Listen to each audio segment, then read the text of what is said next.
Yo, selamat datang di channel Warga Anime, warganya para wibu sedunia. Dan masih bersama Mr. Q di sini. Pada kesempatan kali ini, Mr. Q akan melanjutkan pembahasan alur cerita light novel Tensei Shitara Slime Dataken volume 23 part 15. Karena volume 23 ini dikabarkan menjadi volume terakhir, kalian pasti sangat penasaran bagaimana akhir dari cerita serial Tensura ini. Tapi jika kalian belum menonton volume sebelumnya, kalian bisa menontonnya terlebih dahulu di link yang tertera di deskripsi. Di sini kita akan diperlihatkan bangkitnya sosok dewa Star King Veldanafa. Dan kita juga diperlihatkan Veldora yang turun tangan untuk menghadapi naga kehancuran Ivarat. Dan langsung saja, tanpa basa-basi lagi, mari kita mulai.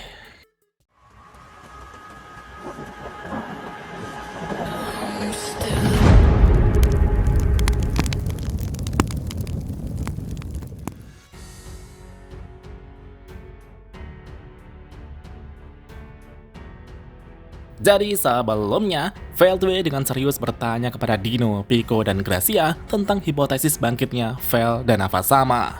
Awalnya aku berpikir bahwa Veldanafa mencintai dunia kardinal. Karena itulah aku membuat kekacauan di dunia kardinal agar dia bangkit dan menghentikanku. Tapi kenapa Veldanafa sama tidak menghentikan kekacauan yang kubuat ini? Apa mungkin semua kekacauan ini memang diinginkan Veldanafa sama? Sebagai 7 primordial angel, bagaimana pendapat kalian tentang situasi ini? Dino menjawab bahwa ia memang curiga bahwa Veldanafa sama sudah bangkit karena kenyataannya Ivarat sekarang mengambil wujud Lucia sama. Jika jasad suci Veldanafa sama diserap Ivarat, seharusnya Ivarat lebih memilih untuk menggunakan wujud Veldanafa sama. Jadi bisa dibilang Veldanafa sepertinya sudah bangkit dan menginginkan kehancuran dunia kardinal. Namun Dino berharap hipotesis yang ia pikirkan itu salah. Karena itulah ia lebih memilih untuk mengabaikan kecurigaannya itu. Di satu sisi, Veldwe juga berpikir seperti apa yang dipikirkan Dino. Jika hipotesis Dino itu menjadi kenyataan, semua usaha Veldwe akan jadi sia-sia. Veldwe tidak ingin itu terjadi. Tapi di saat yang sama, kontradiktif muncul di kepalanya. Veldwe bertanya-tanya kenapa ia merasa tidak ingin itu terjadi. Bukankah seharusnya sebagai bawahan ia harus tunduk pada Veldanafa sama tanpa protes?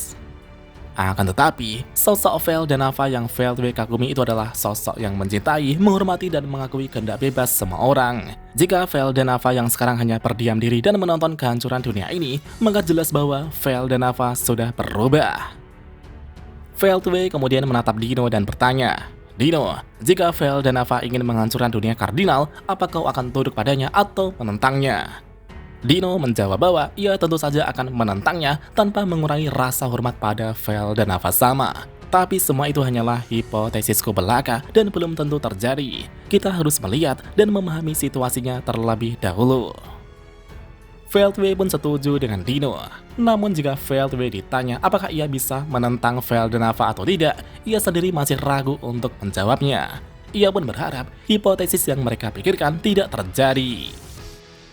Dan sekarang, Veldwe telah menyadari semua kesalahannya selama ini. Ia sebelumnya telah merampas kehendak bebas Dino dan yang lainnya. Veldwe mengakui bahwa itu adalah dosa besar yang tak bisa dimaafkan. Veldwe dalam hati berharap Dino dan yang lainnya bisa menerima dirinya kembali. Untuk itu, Veldwe kemudian memutuskan untuk bertanggung jawab atas semua kesalahan yang telah ia lakukan. Karena Veldwe telah memanggil Ivarat ke dunia kardinal, ia pun bertanggung jawab untuk mengalahkan Ivarat. Veldwe kemudian mengatakan bahwa ia akan mengalahkan Ivarat sekarang juga. Namun tiba-tiba, sosok misterius yang tidak terduga tiba-tiba muncul di sana. Itu adalah sosok yang memancarkan aura yang luar biasa hingga mampu menekan ruang dan memutarbalikkan cahaya. Ia memiliki wujud yang sama seperti Veldwe, namun dengan warna, rambut, dan aura yang berbeda. Dan ternyata itu adalah sosok Veldanafa yang baru saja dibicarakan. Aura dan kilauan jiwa itu sama persis dengan Star King Veldanafa. Veldwe yang melihat kehadiran tuannya itu pun langsung memberikan hormat kepada Veldanafa sama. Bahkan Dino, Pico, dan Gracia juga segera bereaksi. Mereka berbaris sejajar dengan Veldwe dan memberikan salam hormat. Dan bisa dibilang ini adalah momen kembalinya sang dewa, momen yang selama ini diharapkan Veldway. Akan tetapi, Vel dan Ava justru malah mengatakan sesuatu yang membuat Veldway merasa bingung. Vel dan Ava kini memberikan perintah untuk membiarkan Ivarats bebas mengamuk begitu saja. Dengan begitu, kita bisa menghemat tenaga dalam proses menyeleksi. Itu adalah ungkapan untuk memurnikan dunia ini dengan menyeleksi orang-orang yang terpilih dan menghancurkan sisanya. Itu sama seperti apa yang Veldway lakukan sebelumnya. Veldway yang mendengar itu pun merasakan perasaan sedih yang meluap dalam dirinya. Dalam hati ia berkata, "Tidak, seharusnya tidak seperti ini. Aku hanya ingin Vel dan Ava sama menghentikan kebodohanku." Perasaan rumit itu pun bercampur aduk dalam hati Veldway. Padahal ia seharusnya bangga karena bertindak sesuai keinginan Vel dan Ava. Tapi pemikiran bahwa itu salah tidak bisa hilang dari benaknya. Veldway pun bingung dengan dirinya sendiri. Di saat Veldway masih terjebak dalam pikirannya, Dino mengatakan rasa keberatan terhadap Vel dan Ava sama. Dino berkata, "Maaf atas kelancangan saya, tapi saya menentang gagasan seleksi dan penghancuran tersebut. Dunia saat ini tidak seburuk itu sehingga harus dihancurkan. Sebaliknya, saya pikir dunia kardinal cukup stabil pada tingkat yang lebih baik, bahkan jika dilihat dari sepanjang sejarah yang panjang. Jadi kurasa kita harus segera melenyapkan Ivarats dan mengembalikan kedamaian dunia kardinal." Mendengar itu, Vel dan Ava memiringkan kepalanya sambil memasang wajah bingung, seolah tidak mengerti mengapa Dino mengatakan hal seperti itu. Vel dan Ava menghela nafas dan berkata, "Apa kau menentangku? Apa kau juga ingin mengkhianatiku sama seperti Velzard? Velzard kini menentangku dan aku tidak akan memaafkannya." Jadi gini cuy, awalnya Velzard memohon kepada Vel dan Ava bahwa ada seseorang yang sungguh ingin ia bawa ke dunia berikutnya. Vel dan Ava pun memutuskan untuk mengabulkan keinginannya. Vel dan Ava berjanji akan membawa mereka semua yang dibekukan Velzard. Tapi sekarang Velzard malah berkhianat. Dan itu adalah momen terungkapnya alasan dibalik tindakan amukan Velzard sebelumnya. Dan sekarang, Veldway yang merasakan aura Vel dan Ava yang marah itu pun sampai dibuat gemetar. Sedangkan Dino kini tak bisa bergerak sedikit pun saat merasakan tekanan aura yang dipancarkan Vel dan Ava. Sambil terus melepaskan auranya yang luar biasa, Vel dan Ava berkata, "Dengarkan, kalian adalah alat pertama yang kubuat, jadi aku berniat membawa kalian bersama. Tapi sayangnya, aku tidak membutuhkan alat yang rusak." Veldway yang merasakan firasat buruk itu kemudian berteriak dan menyuruh Dino untuk lari. Namun sebelum Veldway sempat mendorong Dino, sebuah kilatan cahaya penghancur langsung menembus dada Dino dalam sekejap mata. Dino saat itu langsung tak sadarkan diri. Ia pun terjatuh dengan luka donat di dadanya yang menganga. Pico dan Gracia bergerak dengan cepat menangkap Dino. Veldway berteriak dan berkata, "Cepat bawa Dino pergi." Pico dan Gracia pun mematuhi Veldway dan menjawab, "Aku mengerti, kau juga jangan memaksa diri, Veldway." Segera setelah itu, Pico dan Gracia langsung membawa Dino pergi menjauh menuju daratan. Setelah melihat mereka bertiga pergi, Vel dan Ava kemudian menoleh ke arah Veldway dan berkata, "Jadi kau juga menentangku ya?" Veldway menjawab bahwa kesetiaannya hanya ia persembahkan pada Vel dan Ava sama. "Namun saya merasa Anda salah, jadi sudah sewajarnya bagi saya sebagai bawahan untuk menegur Anda." Veldway kini telah membulatkan tekadnya untuk menentang gagasan Vel dan Ava. Setelah menyadari bahwa kepatuhan buta adalah kejahatan, Veldway kini memutuskan bahwa sekarang adalah gilirannya untuk memberontak. Sama seperti yang dirasakan Obera, Dino, Zalario, dan yang lainnya. Meskipun Veldway kini masih terluka parah akibat kekalahannya dari Diablo, tapi ia sudah bertekad untuk mengulur waktu sebentar meski itu akan sulit.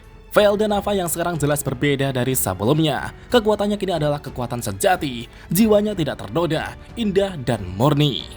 Tapi cintanya sudah tidak dapat dirasakan dan menyisakan kebencian. Ketika Lucia yang dicintainya sudah hilang, jiwanya menderita rasa sakit yang luar biasa. Bahkan ketika jiwa itu direproduksi sepenuhnya, rasa sakit itu masih terasa. Dan sebagai hasilnya, Vel dan Ava kembali ke dunia kardinal seolah-olah menjadi kepribadian yang berbeda. Veldway pun meneteskan air matanya. Ia tidak bisa membiarkan tuanya tersesat lebih jauh dan tidak ingin penyesalan datang di kemudian hari. Veldway pun bertekad untuk menyadarkan tuanya meski harus menentangnya. Segera setelah itu, Veldway kemudian langsung menghadapi Vel dan Ava dengan segenap kekuatan yang tersisa. Scene kemudian berpindah ke daratan medan perang di mana Benimaru dan yang lainnya berencana menyelamatkan Milim. Namun kekhawatiran mereka sepertinya sia-sia. Itu karena Ivarats kini membuang Milim begitu saja dan tidak membunuhnya. Dan bisa dibilang, Ivarats bahkan tidak menganggap Milim sebagai ancaman yang harus dimusnahkan. Benimaru yang menyadari itu berkata, "Sial, sepertinya dia adalah musuh yang terlalu berat bagi kita." Bahkan tidak hanya Benimaru saja, semua orang yang ada di sana juga merasakan hal yang sama. Selain itu, rencana yang susah payah mereka susun menjadi berantakan. Meskipun mereka seharusnya senang karena penyelamatan Milim berhasil, fakta bahwa Ivarats sama sekali tidak menganggap mereka sebagai tandingan justru malah terasa sangat mencekam. Di satu sisi, Carrion kini telah membantu Milim berdiri. Walaupun tekad Carrion untuk mempertaruhkan nyawanya demi menyelamatkan Milim itu gak jadi, Carrion tetap senang karena Milim kini sudah aman. Frey mengangguk setuju dan mengatakan bahwa Milim sepertinya akan pulih jika dia beristirahat dengan baik. Dan pada saat itu, Veldora sebenarnya ingin maju menghadapi Ivarats, tapi setelah melihat Ivarats dari dekat, ia tiba-tiba menghentikan langkah kakinya. Karena pada saat itu, Ivarats menatap mereka semua dan berkata, "Hahaha, aku sengaja mengembalikan Milim, jadi mari kita bermain lagi." Di saat Veldora mendengar ucapan Ivarats, Veldora juga merasakan tekanan Velgrin dari belakang, seolah-olah menyuruh Veldora untuk menghadapi Ivarats. Veldora pun ingin mengeluh dengan kakaknya tersebut. Padahal sebelumnya, Velgrin menegur Veldora dan mengatakan bahwa Veldora tidak akan sanggup menghadapi Ivarats, tapi sekarang malah disuruh untuk menghadapinya. Veldora pun berharap agar Rimuru segera datang. Dengan semangat membara, Veldora kemudian maju menghadapi Ivarats. Sedangkan di satu sisi, Ruminas kini telah selesai menyembuhkan luka-luka Milim dengan sihir sucinya. Ruminas berkata, "Milim, semua luka-lukamu sudah sembuh, tapi sebaiknya jangan bertarung lagi." Tapi Milim menjawab bahwa itu tidak masalah, aku masih sanggup bertarung. Dan tentunya Ruminas menegurnya dengan berkata, "Jangan bicara omong kosong. Kau sudah mengamuk tanpa henti hingga kelelahan menumpuk dalam tubuhmu. Tubuhmu telah mengalami kerusakan dan regenerasi berulang-ulang. Meskipun terlihat pulih, tapi sebenarnya sudah rapuh." Milim juga memahami hal itu, namun ia tidak bisa berdiam diri dan menonton. Di antara semua pejuang di tempat ini, hanya dirinya yang memiliki kekuatan untuk menghadapi Ivarats, yang setara dengannya hanyalah Velgrin dan Veldora saja. Tapi Velgrin belum pulih sepenuhnya. Meski luka-lukanya sudah pulih, tapi kepadatan energinya masih tersisa 40%. Saat ini Velgrin telah bekerja sama dengan Obira dan Testarossa untuk menekan aura ganas yang dipancarkan Ivarats. Walaupun Obira dan Testarossa masih belum pulih sepenuhnya, tapi mereka tetap berjuang dengan sekuat tenaga. Dan karena itulah, sekarang hanya Veldora yang mampu menghadapi Ivarats. Veldora kini bertarung dengan gaya wibunya untuk mengulur waktu sampai Gi dan Rimuru datang. Sebenarnya, Veldora ingin bertarung habis-habisan, tapi setelah dipikir-pikir, mengulur waktu adalah pilihan yang tepat. Milim yang mengamati pertarungan Veldora juga mengerti bahwa langkah yang tepat untuk sekarang hanyalah mengulur waktu sampai Rimuru datang. Tapi di saat yang sama, Milim memiliki firasat buruk. Milim secara naluri merasa bahwa ia harus mengalahkan Ivarats sebelum sesuatu yang buruk terjadi. Dan pada saat itulah, tendangan demi tendangan, pukulan demi pukulan pun telah dilepaskan Veldora dengan gaya wibunya. Mereka pun saling jual beli serangan satu sama lain. Tepat ketika Veldora sedang adu gebuk dengan Ivarats, Veldora menyadari sesuatu bahwa Ivarats ternyata sedang mempelajari teknik-teknik miliknya. Ivarats kini mempelajari seni bela diri dari lawannya dan mengembangkannya. Dengan begitu, Ivarats kini berkembang dengan kecepatan yang menakutkan. Setelah ia menghadapi Milim dan Chloe, tampaknya Ivarats bahkan telah mempelajari gaya bertarung mereka. Alhasil, Ivarats kini menggunakan gaya bertarung Chloe dan Milim untuk melawan Veldora.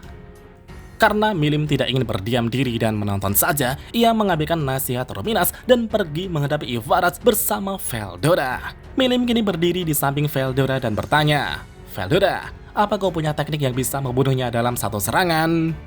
Veldora menjawab bahwa ia tidak punya. "Teknik-teknikku memang beragam, tapi mungkin tidak sebanding dengan Dragon Nova milikmu."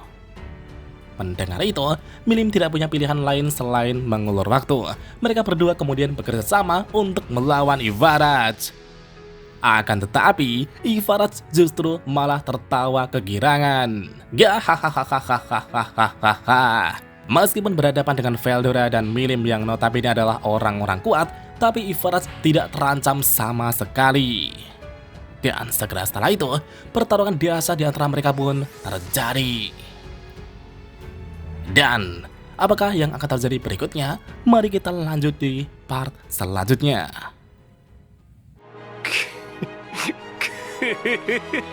久しぶりの現世です。せいぜい楽しむとしましょうか。